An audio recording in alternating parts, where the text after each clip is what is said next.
How's my hair? You look great. What is up, everyone?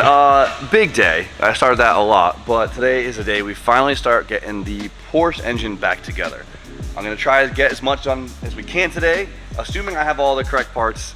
I think the hardest part about all of this is just making sure I have all the right stuff. Hopefully everything's gonna go great. First time reassembling this thing. You guys saw we ripped the engine out of the 964 right away, right? This is a standard 3.6.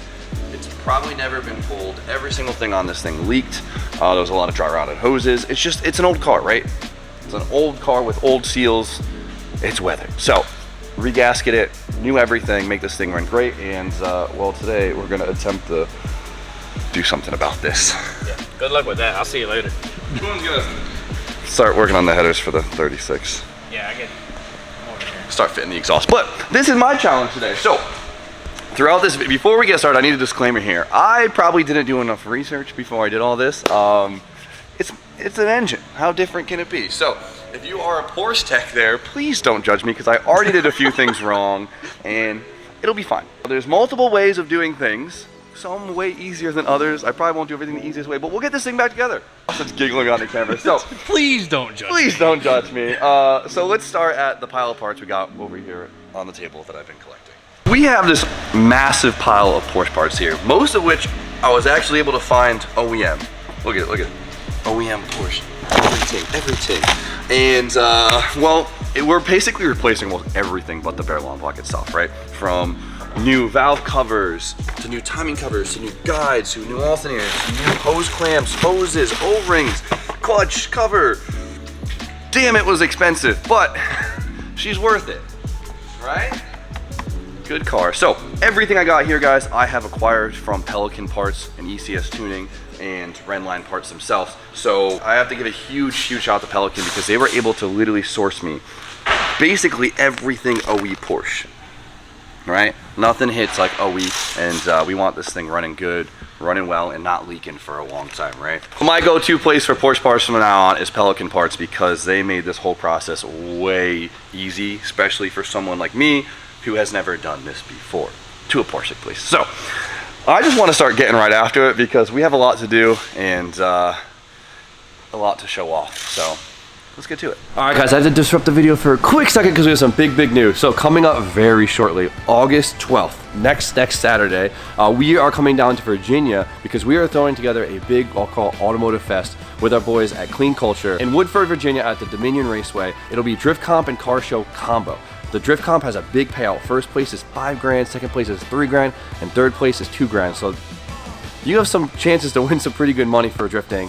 And on top of that, going at the same time is a massive car show, of course, with the Clean Culture guys holding it down. So if you guys want to come spectate, be part of the fun, get some drift ride-alongs, or just come meet the crew, we'll be there, and we hope to see you there. So grab your tickets below. Join the comp, join the car show, join the fun, hop below, grab your tickets. We'll see you there. Something rhymes with that. We'll see you guys there.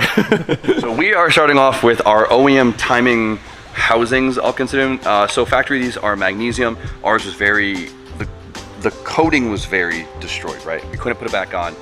We didn't want them to corrode over time, nor did I want it to look crappy, so we got these things powder coated black, start fresh. Yes, they sell these in aluminum, but it's another $2 grand you don't want to spend. So we're gonna get right into putting these things on, and this will be the foundation of all our timing components. Gasket number 1. Gotta slip this through. Oh, yes. Every piece of the puzzle, I'll be so happy because it's just slowly coming together. This time we actually have to torque things. There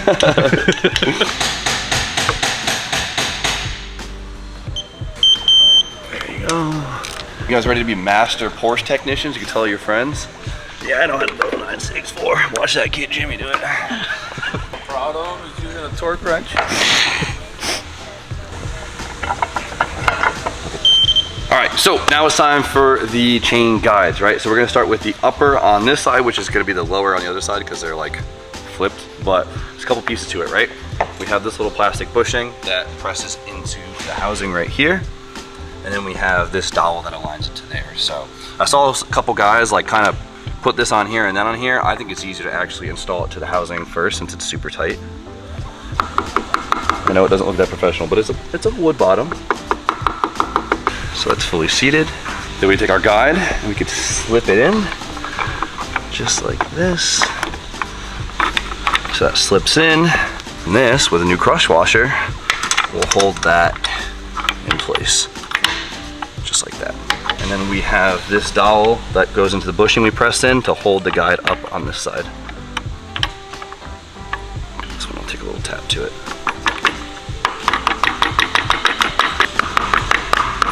Perfect. Porsche tool. And we torque these to 22 foot-pounds. Right there. And the bottom guide is even easier because this thing is just one bolt, because this one is the tensioning guide. Cool. Just like that, should pop right in. And on this side, it's the same thing, just upside down. This engine is just like flipped. I see Spoon lifting up over here. He got the headers on, and these were bought because they were made for a right-hand drive E36 LS setup, which is pretty crazy. Yeah, so. driver's side wasn't fun. Yeah, I can imagine. Those might scrape a little bit. I know a thing or two about that. Damn, those things are low. And you can't do nothing about that. Yeah, it'd be like that sometimes. Mine are flat. Good thing this car's not slammed. Time for one of the most important, I guess this is all very important, but this is one of the gaskets that are just like known to leak, and it's a pain in the ass because technically this gasket is behind the cover. You see this little surface right here where the cam is? So, we have a big juicy O-ring, and we have this little ass paper gasket, and this thing has been known to make people's life a living hell. This is basically your cam seal right here. And if it leaks, it just pisses behind your cover and you have to redo everything, right? So we're gonna be very careful with this one. So, we have the plate right here. We have it all cleaned off.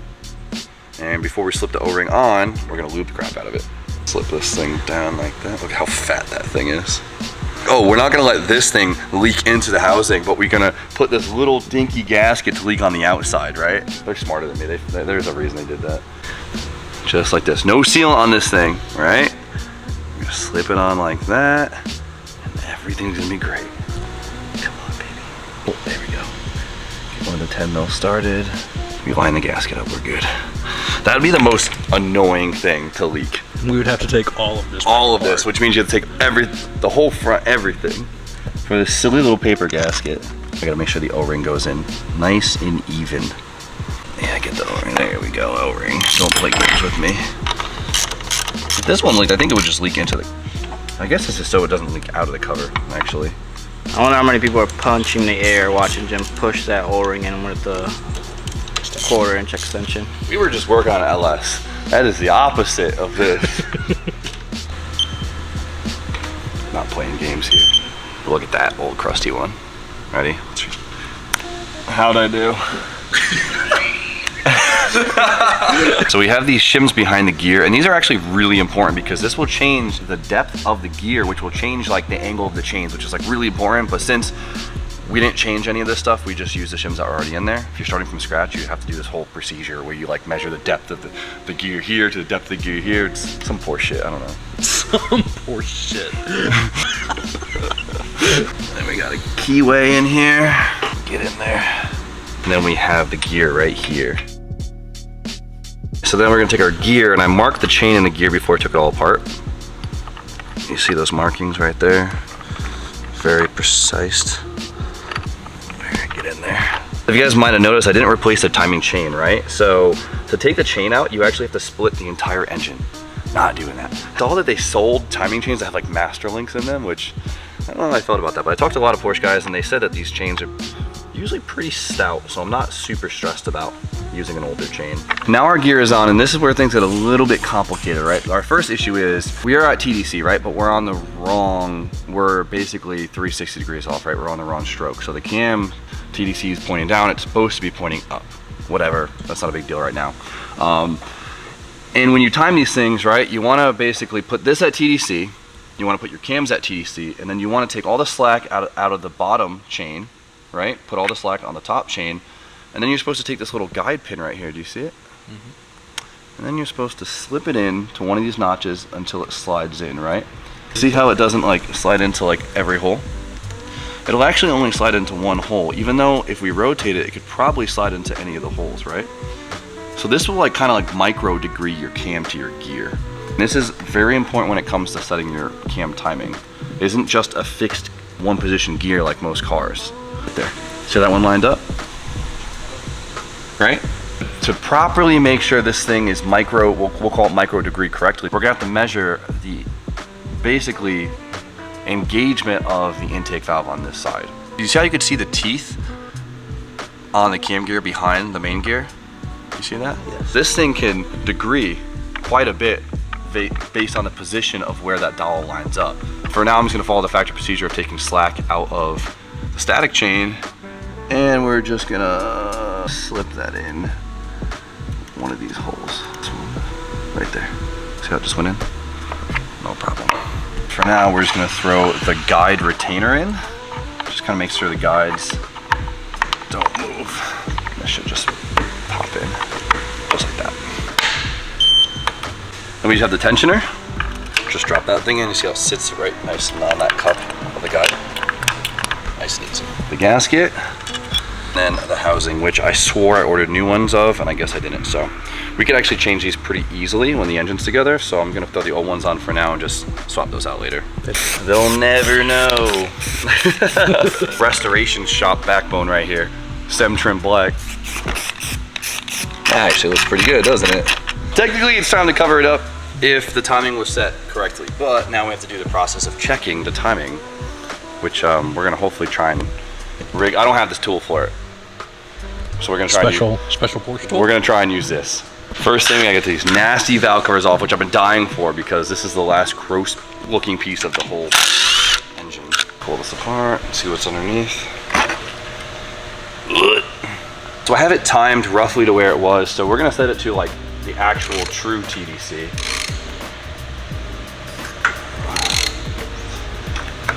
Which is going to be right there. Cam marks are both pointing straight up. That one looks a little off. That one looks straight up. So now we're gonna check timing the Porsche way. We're gonna start by setting the valve lash on cylinder 1.1 millimeter. Same way you do valves. Any valve lash, get a feeler gauge in there. Now we have to set our dial indicator up on the actual valve spring right there. So this is all aluminum. It ain't dumb if it works. I hope it works. The dial indicator set up, it's straight on with the valve. Now what I need is you to crank it over one full revolution the TDC. You see right here, this line?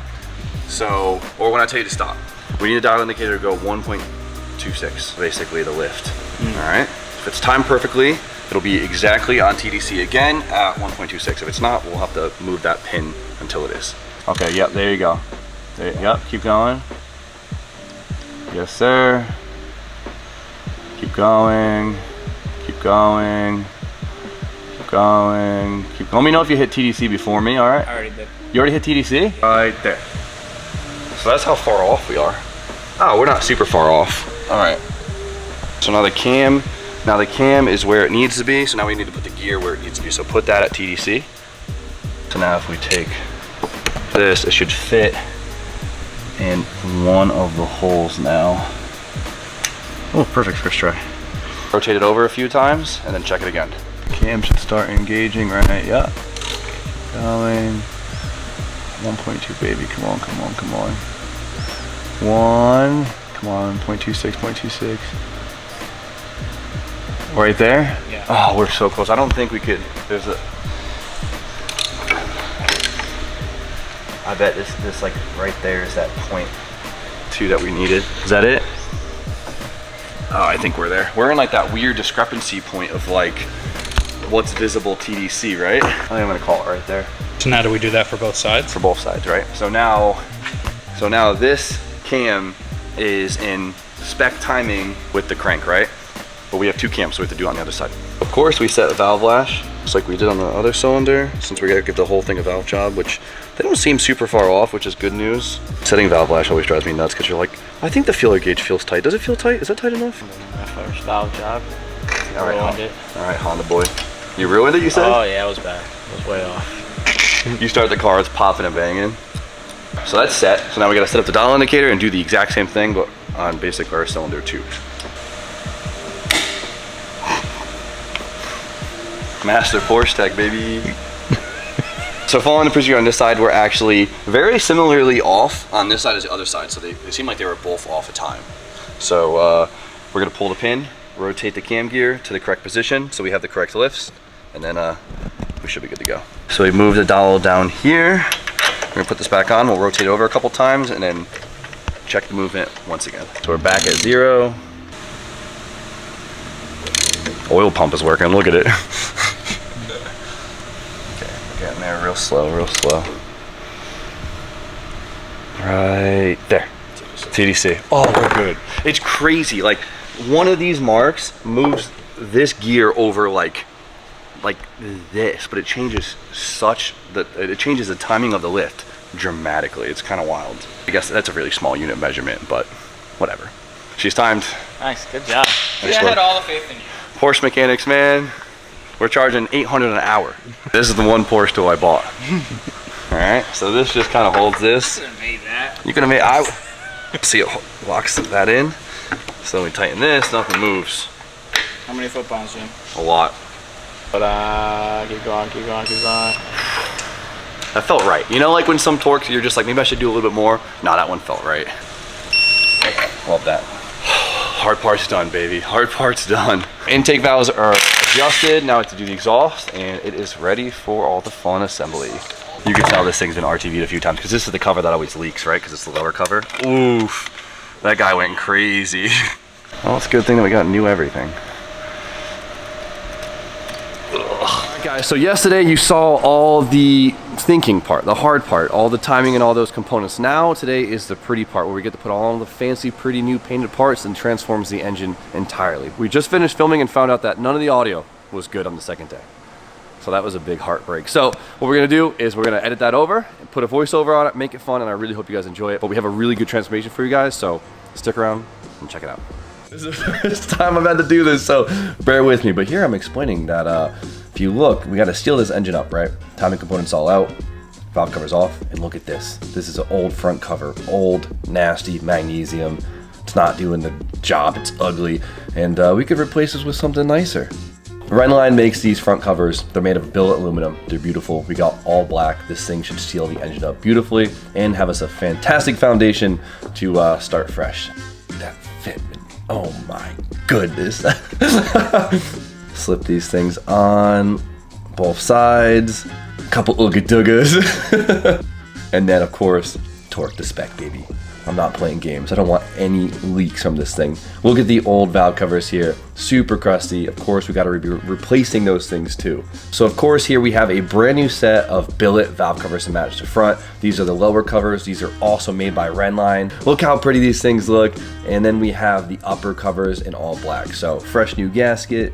Look how good that looks. Both sides. Torque to spec, you know the deal. Then of course the lower covers, which is most prone to leaking, because as you could tell, the valve cover holds a puddle of oil. So they're just super prone to leaking. So of course, having the brand new billet covers is very important. And of course, look how good that looks. Now this is the part I think I'm most excited for. And this is the new fan shroud, engine cover, whatever you want to consider it. And I was able to score myself a OEM Porsche one, which is amazing. And on top of that, I was able to find some brand new OEM intake stacks. These are actually off a 993, but it ends up fitting the same. It ends up saving you a couple bucks versus the 964 part. And look at it. Holds it all into place, holds the cover down, and we torque on the spec. Boom. On top of that, we were able to throw some new OEM couplers on with some OEM clamps, and it looks amazing. I mean, look at the old ones. Crusty, falling apart, cracks everywhere. Brian can't even believe how good this thing looks. So there's a couple gaskets we forgot to order. One was this front O-ring right here. We have this rear, basically oil breather, and then the oil pressure sender. A little premature, but I'm dying to show this thing on the car. So if you guys remember before with our fan housing and our fan, they were super crusty, old, they were just gross, just corroded magnesium. And so I sent them off and got them coated. We got the outside housing satin black and the inner fan with a gunmetal gray. And I think it looks phenomenal. I mean, look at it on the engine right here. This is like the iconic image of a Porsche you'll see sticking out the back or the trunk, whatever you want to call it. And just look how amazing this whole thing looks. Look at it before, right? Crusty, nothing to it, and now beautiful. And on top of that, we were able to get our intake runners vapor hone, so those things also look brand new. So let's test with these things real quick so we can kind of see how it looks. And then boom, look how beautiful this engine is gonna look when it's fully complete. Guys, so we apologize about the audio mishap, but it happens sometimes, and luckily it hasn't happened too many times. Maybe like 3 times so far. Not too bad. I hope you guys still enjoyed it, but for now, we're gonna cut the video a little bit short. We got the engine sealed up, looking good. We have a couple gaskets coming in we still have to do, and besides that, we still kind of have a lot of work ahead of us. But I'm excited for it because the next bit of it is gonna be a little bit of a, we'll say an upgrade, right? Because I want to give this 964 engine a little bit of a modern twist. So we're going to be doing some pretty cool upgrades that I don't see very often. I'm excited to share with you guys. So in the next video, we'll be showing all those upgrades and hopefully fully assembling the engine to a finished package. So stay tuned for part 2. I think today was pretty cool though. So for now, all I have to say is huge shout out to Pelican Parts, ECS Tuning, and Renline for helping us get the engine back into a sealed unit with all fresh everything, and we still have more to go. So for now, you guys know the deal. Like, comment, subscribe, stay tuned for more content. We'll see you guys very shortly.